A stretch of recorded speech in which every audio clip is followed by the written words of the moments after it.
Hello boys and girls, back again down Caister. There's a good, you can see by the turbines there, there's a hell of a northwesterly breeze. Well, you can see on all the banks all angry. There's a good bit of swell rolling in here. But that's now going down to low tide, so hopefully that'll improve all the time. Obviously with I think that's about 2 hours into the top, 2 hours past high water. Just now going down. As that fall more and more, the waves will, or the water will drop below the banks. You can see over there, that'll drop below the banks, so all the force will be taken out by the Barber, Sandbank and Scrooby, so it should calm down a hell of a lot. Let's just hope we're in too much weed. We don't want none of that. But after getting them lovely big whitings the other day in the nets, they're now filled up with sprats and heron on the side, little tiny heron. They're a lot better stamped, so let's hope we can get a few of them in the bag.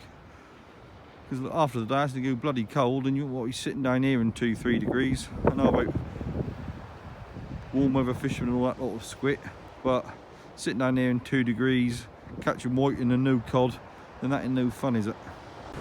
Well, rig wise is all pretty basic stuff. I've got a 3-hook flapper on one and a 2-hook flapper on the other. Ever so simple, perfect stuff for dabs and whitings, what we're gonna see today. I like to use 2-0 hooks. I know they're quite a lot bigger than what most people use for whiting and dabs, but that's definitely worth having, because you find if you go any smaller than 2-0, you get loads and loads of deep hook dabs, and I find that stop all that, and then poor old dabs are getting hammered by the seals. So anything that can prolong the old dab's life is good in my book. So I always use 2-hook Aberdeens if there's any dabs about, because I always hook them in the lips and don't get them deep hooked, so it makes the fish's life easier, and that's a lot easier for me to unhook them. Well, I baited the 3-hook flapper up, and better just get this out. It's starting to get edgy on the side of getting dark already.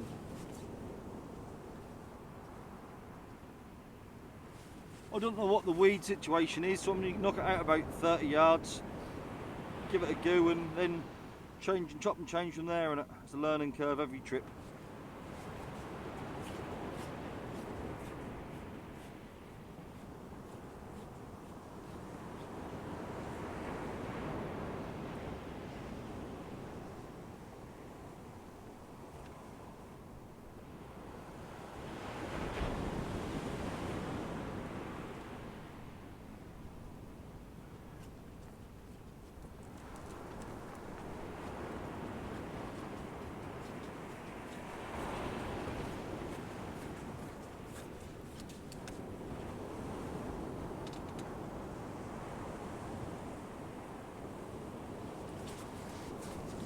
That only went out about 30 yards, but I'm happy with that. That's where I want to fish. Well, I just stuck the 2-hook flapper a little bit further, probably around 50-yard mark, but I got to admit that's whipped around to the left of the tide quite quickly. Whether that's weed there or not, I wouldn't know for another 5 minutes. I'll weed it, reel in and see what's going on. Obviously, bait wise as usual, vacuum packed heron. I just chopped up some heron strips and got a little bag of lollygoo squid.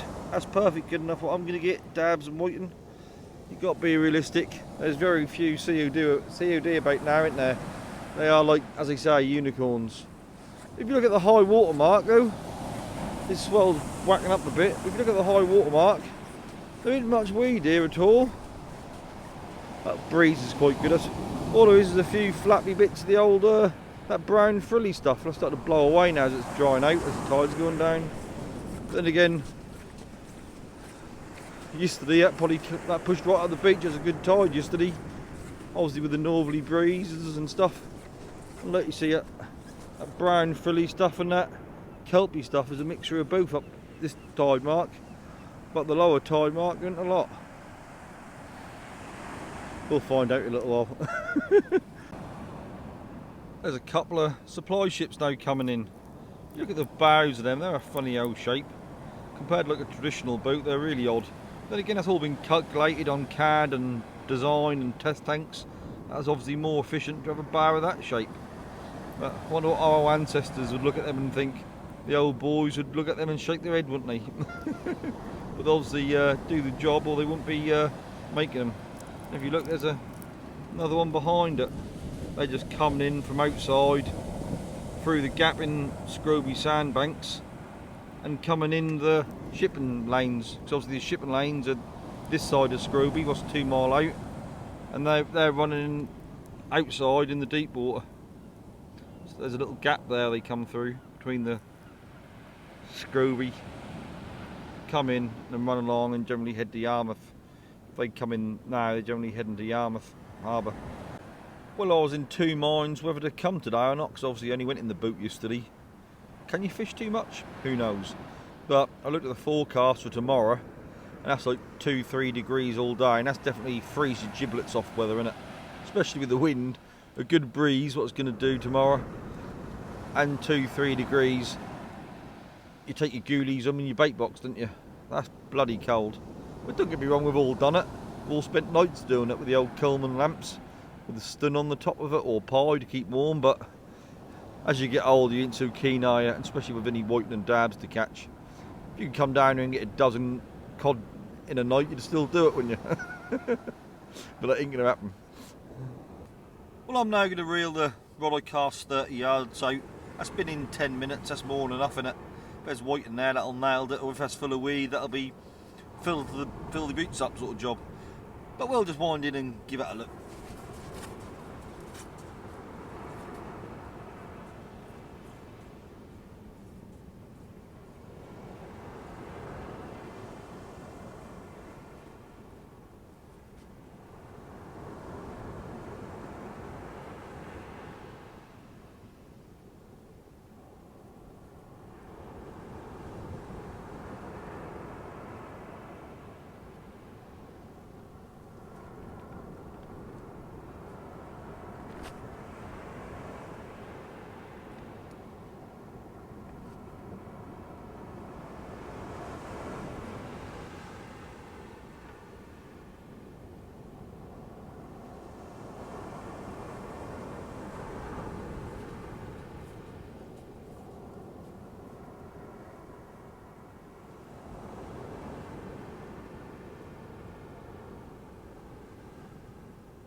Well, as you can see, there's a bit of weed there.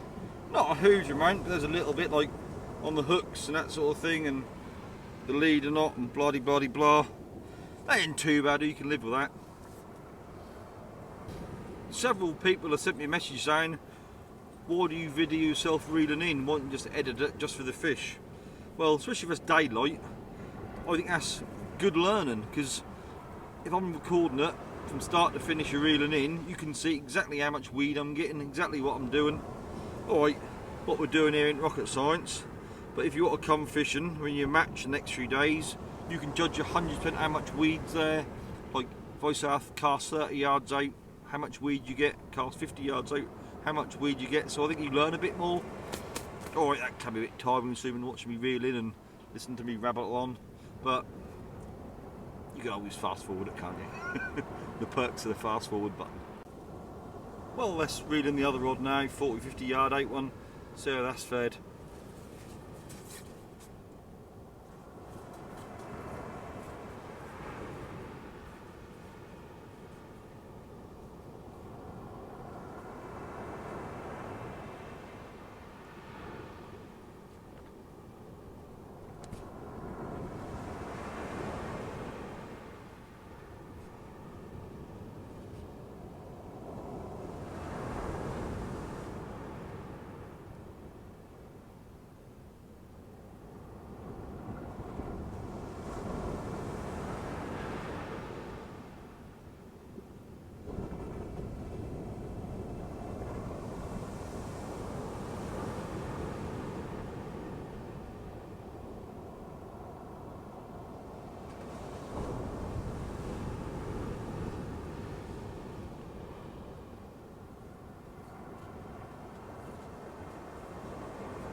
Well, pretty much like the 30-yard cast. Bit of weed, no fish. What's going on there then? Well, 2 casts and no fish. I think I know what's going on there. Normally sprats turn up round here. Last year they turned up late November, and until this week there's been no sprats here at all, and all the whitens have been right skinny bunny old things. And you'll be getting more in the daytime than what I do at night. But now I haven't had nothing these 2 casts, and I think that's because them sprats are here. If you look on the plotter, well, there's a few sprats. I think they're mostly little heron. Now them little heron and sprats are turned up en masse because the finder was full. If you look on the video from a couple of days ago, they're now up in the water chasing them about, getting a feed, because them whitens were in the boat yesterday, the day before. They were lovely full fat fish. So I think the whitens are off the bottom chasing small sprats and heron. But we'll find out. Maybe when it gets dark they'll come on to feed like traditionally. The reason is because in the dark a lot of them sprats and small fish, small heron, they bury into the sand. The reason they do that is obviously hide away, but I know it's true because years ago an old boy said about it and we poo-pooed it, and he come ashore with a bucket of live heron, chucked him in a low on the beach, and they all swam in the low and they all buried in seconds. So that's definitely true because that's been proved. And sprats are the same at night time. Sprats have got a lot of predators, so they all bury up. So that's why you normally get more whiting after dark, because a lot of the feed is buried up and they go around scavenging again. Well, let's reel in for the second time and see if we've got anything. It's starting to get quite dark now, so hopefully there might be a whiting on it. It doesn't look very dark on the camera, but trust me, it is.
Well, I can live with that. 2 dabs, and this one's a lovely fat dab.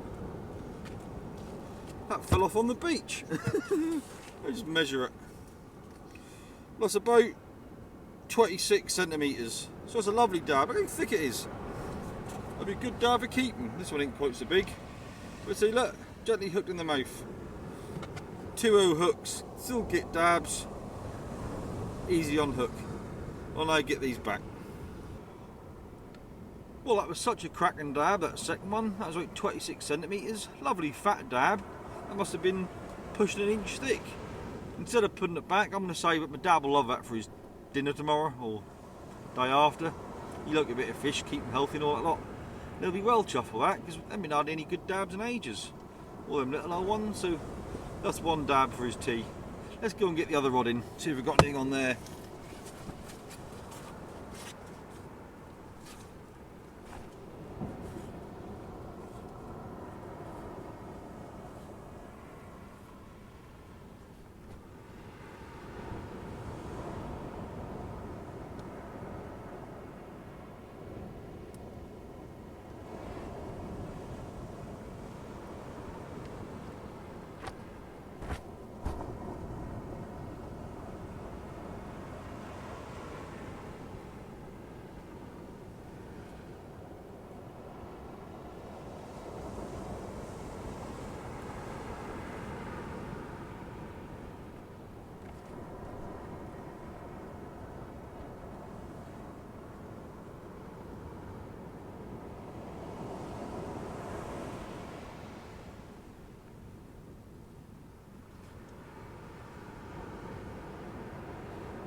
weed.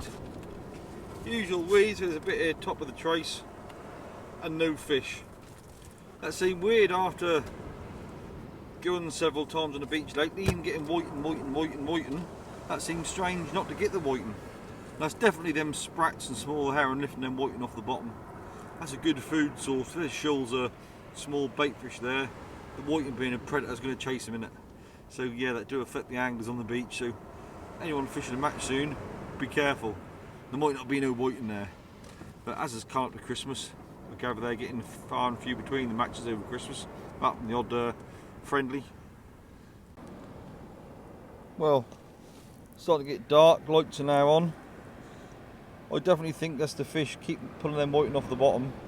Years ago, around like February time, even the lining boats out of the harbour, and there used to be a lot of cod here. When there was a lot of sprats about, they didn't used to get much on the long lines either, because the cod would come off the bottom chasing the sprats. Well, I know one fisherman who actually made some big old drift nets. He used to drift them near the surface and catch the cod as they was chasing the shoals of sprats. So they definitely lift up in the water. He didn't get huge amounts of cod. He got a food cod. Basically, I think he started doing that when the cod numbers started to lull a bit, so that was the beginning and the end then, but he still had a few. If he'd have tried it in the good old days, he'd have probably done well. But that was getting near the end of the cod years, or the cod, I think the last good cod year around here was 96, and after that it's just waned. Well, look at this, we might get one more recording before it get dark. Hope that weed ain't got too bad. Well, we'll go give it a look.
There's a bit more weed, but there's some fish.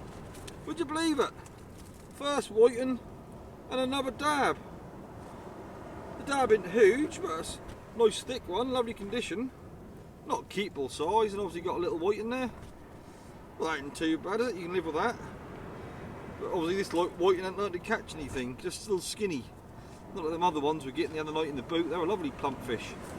But I'll just now get these unhooked and get it back. Well, just reeled in again. No fish, but the weeds picked up a lot. I had to stop reeling twice, just through weed on my main line.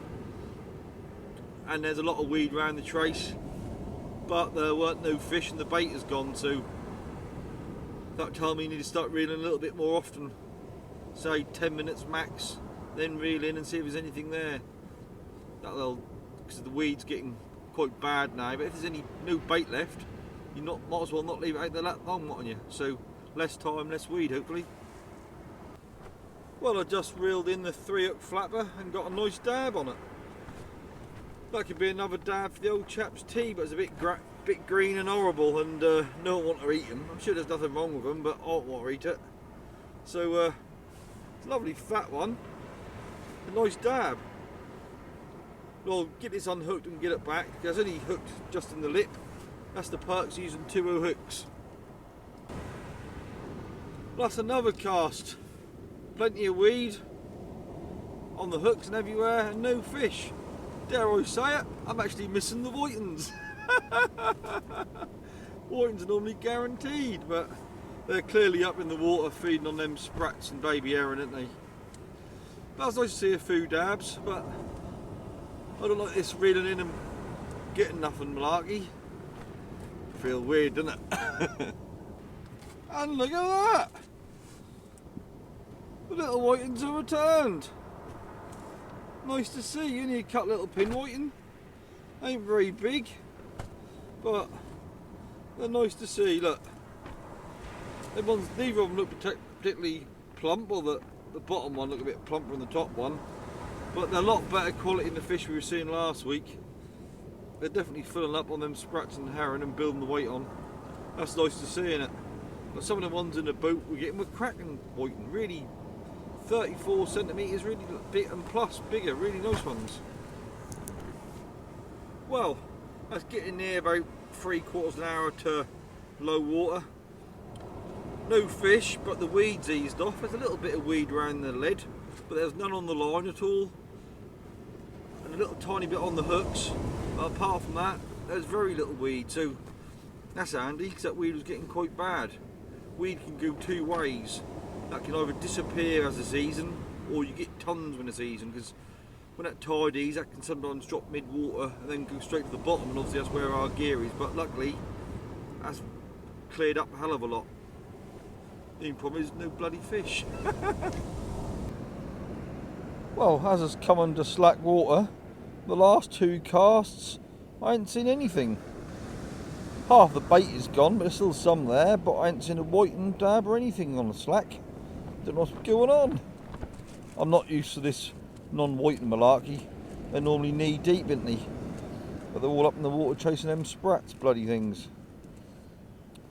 Well, hopefully this is tide. Must be around low water about now, so any minute that'll start flooding. That'll either do 2 things: get the fish back on the feed, or fill up the weed. It's got 2 hooks in it.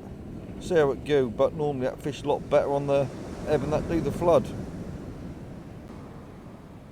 Well, I was gonna pack up at slack water, but I can't really.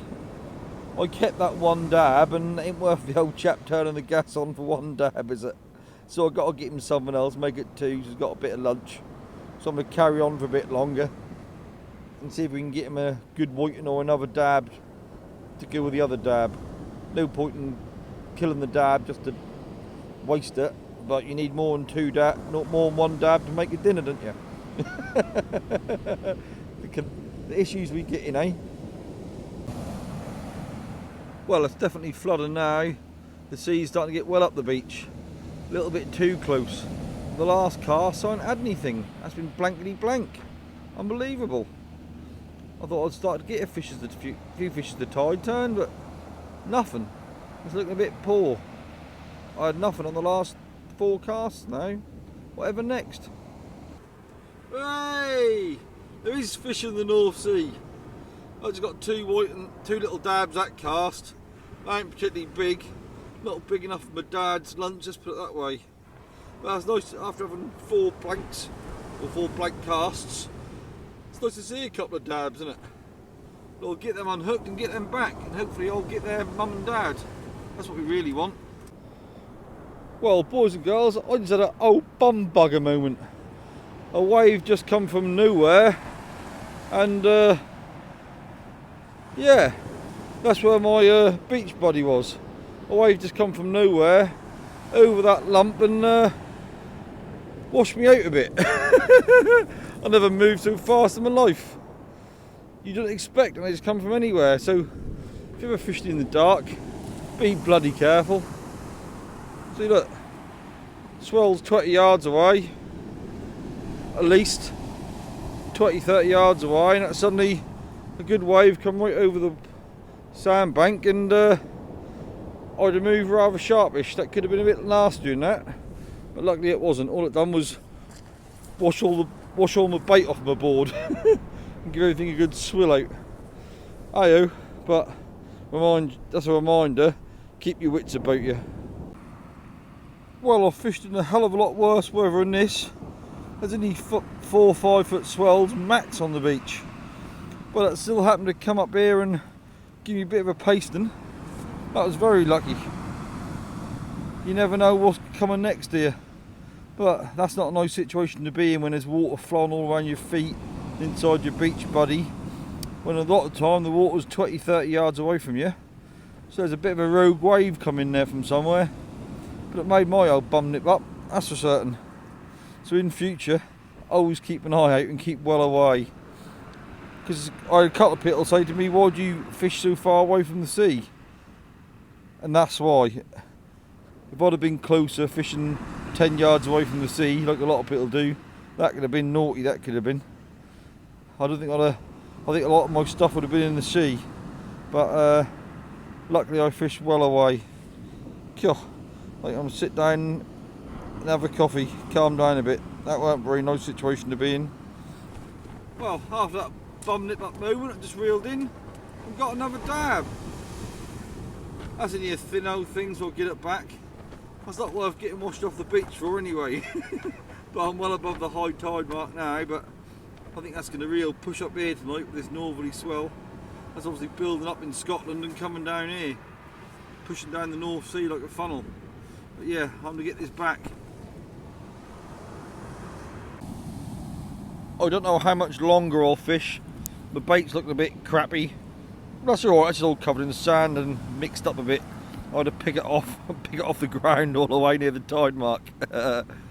Yeah, that was scary, but yeah. That didn't turn out too bad. But the bait's a bit shit, it's all mixed up and full of sand, but it's still usable. Get washed when I get cast back in, doesn't it? Well, I just phoned the old chap up to mention about the old rogue wave, and then I said I got a dab for him. I only got the one. He went, I don't care, I love them. One's good enough. He seemed more to worry about the dab, and he did a bloody rogue wave on me, did he? He loved them, bless him. You don't get many good dabs anymore, so that's a little surprise for him, a Christmas treat. Well, after all that fun and games, I had 2 more casts. Did see another fish, so I'm going to call it a day. The swells down here are getting huge, really battering the shore, so that ain't worth it, is it? Ain't worth getting another knocking by another wave, is it? No way. Alright, hope you found it quite amusing, and be safe out there, boys and girls. Catch you later. Bye.